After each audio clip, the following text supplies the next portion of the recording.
Hey Falcon fans, I'm Thomas Mott. Welcome to Atlanta Falcons Today. We're going to jump into the latest Falcons news and rumors here in just 1 second, including a bunch of the cuts that are happening as we speak. They happened a little bit earlier today. First, though, make sure you guys are subscribed, because when a Falcon move happens, whether it's the 90th player on the roster getting cut or a massive trade like the Julio Jones one we covered a couple of months ago, we have you guys all covered. We break it all down here on the channel. So help us out. Go to below and hit that big red subscribe button.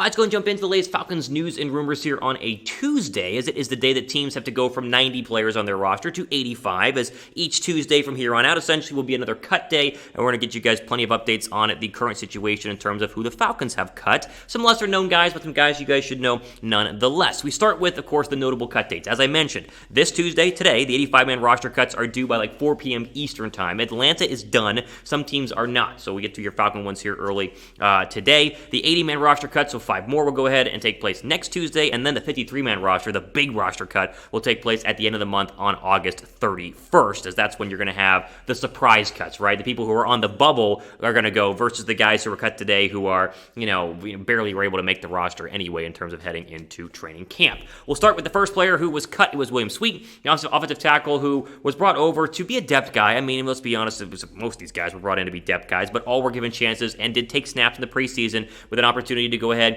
and climb up the roster. This is a guy who was drafted by the Cardinals back in 2019. I think he's the Cowboys practice squad for 12 games last year. We never really had a shot, did William, in terms of trying to make the actual roster, but it shows that the Falcons feel pretty confident in the current starting offensive line and the guys behind him. They drafted guys like Dahlman and Mayfield who are going to take these guys' roster spots, hence why Sweet was able to go ahead and be let go. Another offensive lineman who was let go was Bryce Hargrove, who, of course, was the offensive guard out of Pitt, undrafted free agent this year. Again, another depth guy trying to go ahead and make a roster, fill in at a spot. There was one real hole that, of course, was the Falcons' starting offensive line, as that is, the big question is the left guard spot. So people were wondering, well, do you have an open competition there? Is it going to be Matt Gono whenever he comes back? Is it going to be one of the rookies? Hargrove had a long way to go in order to try and actually get to that spot, but obviously he did not make it as he was cut today as well. Offensive line, though, the starters are all there, and they're going to figure out who they're going to play at left guard, but how confident are you in the entire starting offensive line for the Atlanta Falcons? On a scale from 1 to 10, like where are you at right now? Obviously, you didn't see a lot of them play in the first game. We'll see what they do against Miami a little bit later on this week, but give me your confidence level, scale 1 to 10, down below right now. All right, let's jump into some more cuts here. We had George Obinna, defensive end, who I thought had a chance to maybe make the roster as a practice squad guy, but alas, he was cut today as the undrafted free agent with the Cleveland Browns last year, and the all-time sack leader with the Sacramento State was let go by the Atlanta Falcons. This tells you that they like what they have out of the rookie Graham, and they are probably excited about what Dante Fowler brings. There was a pretty good article brought up by, I think, the Falcoholic yesterday, talking about how Fowler is poised and ready to go for a big year. Whether that happens or not is yet to be seen, but Obinna was a guy who, again, would have been a depth guy way down at the bottom of the defensive end roster, but they felt comfortable enough with the guys they had to go ahead and let him go. John Atkins was also let go, a defensive end. Not a lot of people recognize that name. Again, not a name that you would, be keeping an eye on during training camp. Had a very poor training camp as well, or not. I mean, these guys are good players. I don't want to rip on these guys for being cut early, but when you're cut at the first round of cuts, it means your training camp was just not the best. Who leads the Falcons in sacks this year? Like, they made a couple of cuts on the defensive line. Is it Grady Jarrett? Is it Mariner? I mean, a lot of people are liking what he was able to do at least last year. How about Dante Fowler Jr.? If it's Jarrett or Mariner or Dante Fowler Jr., type GJ, let's get that right for Grady Jarrett, type JMT for Mariner, and then type Dante Fowler or DF for Fowler in terms of who leads the Falcons in sacks. I think it's going to be Fowler. At least I hope it's going to go ahead and be Fowler, but give me your thoughts down below right now.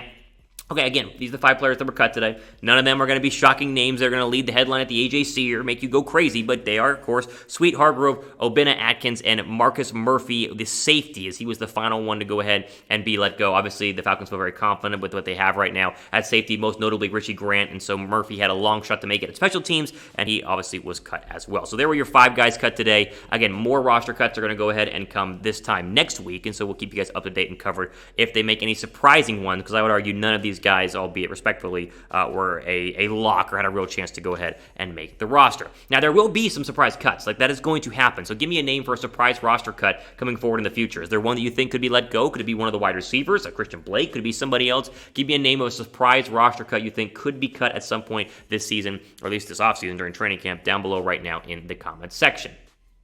Now, before we go ahead and keep going here, if you guys want to go ahead and jump in on some Falcons betting lines, you want to make some money betting on the Atlanta Falcons, do it with our friends at BetUS. Go to chatsports.com/betfalcons. Use that promo code Falcons125. We use $100 down. Use our promo code, get you a 125% deposit bonus, meaning it's $225 to bet on the Falcons, who right now, plus 750 to win the division. I mean, people are very high on Tampa, and rightfully so, but still, the Falcons, I mean, you put $100 down on the Falcons to win the division, it turns into $750. I mean, that is a pretty good bet right there. And also, Kevin Ridley, plus 700 to lead the league in receiving yards. That, to me, is a very real possibility. Again, put $10 down, you're going to win $70 there. So, I mean, it's a pretty good overall bet. You want to get to all of your betting needs regarding the Falcons, or even Braves or Hawks whenever they come back for the NBA season. Do it with our friends at BetUS, chatsports.com/betfalcons. That promo code is Falcons125. I want to quickly jump into the big news of the day, not name cuts, and that is the full vaccination of the Atlanta Falcons. This kind of came out of nowhere yesterday. The Atlanta Falcons reporting and officially announcing that 100% of their players have been vaccinated. They're the very first team to get to the 100% vaccination rate, as a lot of teams are close at 95% or 98%, but Atlanta is the first team, meaning they no longer have to do daily tests or mask wearing or social distancing or extensive COVID what is it called? Isolation, right? If you get COVID, you got to go out for like 10 days, and now they just need back-to-back negative tests in order to go ahead and return to the field. Right now, this is a very, I'd say, bright spot for the Atlanta Falcons, as it provides them with the ability to be hopefully healthier and have less COVID issues going into the 2021 season. Here quickly was the Falcoholic on the vaccinations becoming 100%. Quote, now rosters can change dramatically between now and the regular season, so this status could change before Week 1's game was played. However, it's a strong sign that the internal leadership in the Falcons organization is making this a priority, as it should. Health of the players, coaches, and their families is on the line.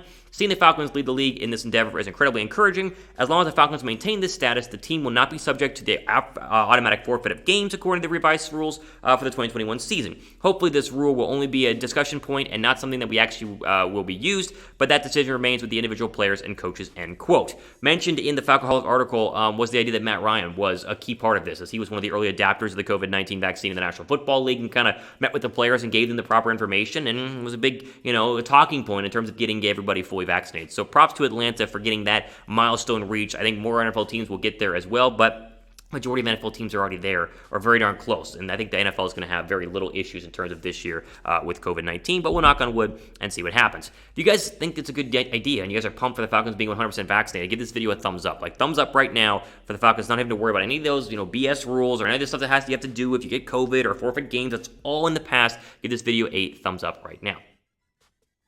Okay, quickly, let's jump into some of the other Falcon camp news quickly here as we go ahead and end the show. The Falcons are currently, finishing up joint practices with the Miami Dolphins. They had another joint practice this morning as they're down in Miami getting ready for the Falcons preseason game, the Week 2 preseason game for the Atlanta Falcons, where we presume we could see some of the starters, maybe a Matt Ryan and Calvin Ridley. Speaking of Calvin Ridley, he was ranked 65th on the NFL's top 100 list, as that ranking started on Sunday, and they went 100 through 41. They'll do 41 through 11 next Sunday, and then right before the NFL season, they'll reveal the top 10. So Ridley makes the top 100 to no one's surprise. I mean, he's exactly where he should be. I think 65 is a good spot for the star wide receiver. Grady Jarrett ranked 54th on the NFL's top 100 list, which I think is another great spot and shows that he's still considered one of the best D tackles in the entire National Football League. And so that's great news for Grady. More on him in just one second. And finally, after week 1 of the preseason, the Falcons officially were the most penalized team in the first week. And so if you want something to keep an eye on going into the 2020, or should I say the week 2 against the Miami Dolphins, it's penalties. Because even though the starters weren't out there, this is something that you got to keep an eye on, especially with a rookie head coach in Arthur Smith, who's preaching no penalties, but they were the most penalized team in the week 1 preseason matchups. Quickly on Grady Jarrett, again being ranked there right about 54th on the NFL's top 100 list. I think Grady is kind of a forgotten Falcon, not by us here in Atlanta, but by the national media, and consider him one of the better deep tackles in the National Football League. You see Aaron Donald get a ton of love, obviously rightfully so. Fletcher Cox for Philadelphia, you'll see week 1 against the Falcons, but Jarrett continues to be an absolute beast, and he's had a great preseason and a great offseason, I should really say, a great training camp, and I think he's going to be a big factor in the Falcons' real chance to not have a garbage defense, but a better defense than people were hoping. Okay, ultimate for today here on our Atlanta Falcons Today video. A lot of stuff to get into. I'm telling you, we did the cuts, we did the vaccine stuff, we talked about camp cut dates coming forward, and then, of course, all the little ins and outs of training camp that continue to roll on as we get closer and closer to the start of the NFL season, September 12th against the Philadelphia Eagles. Make sure you guys are subscribed to the channel because we have plenty of great content in the next couple of days and weeks, and we keep you guys up to date on everything that's happening in the world of the National Football League. So make sure you guys go ahead and go down below and stay subscribed, as we greatly appreciate each and every one of you guys here. Again, all done for our day here on our Atlanta Falcons Today video. I'm your host, Thomas Mott, as we go ahead and sign off. Enjoy the rest of your day.